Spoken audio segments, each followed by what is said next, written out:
Hello, and welcome back to another edition of Carrie's Gardening Channel. Today is June the 6th, 2018, and I wanted to show you one of my Market More, I believe it's 76 cucumbers. And it's actually shooting roots out of the stem. So I wanted to show you this.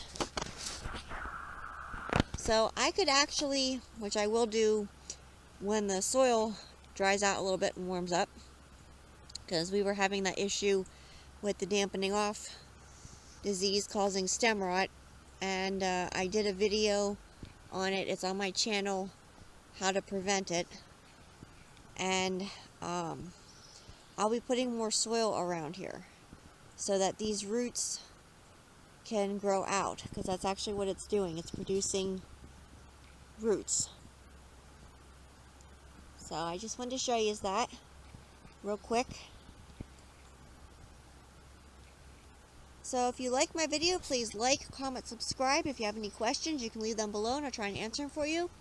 Please don't forget to hit that little notification button. That'll tell you when I put a new video on. Thank you for watching, and I hope you have a nice day. Bye.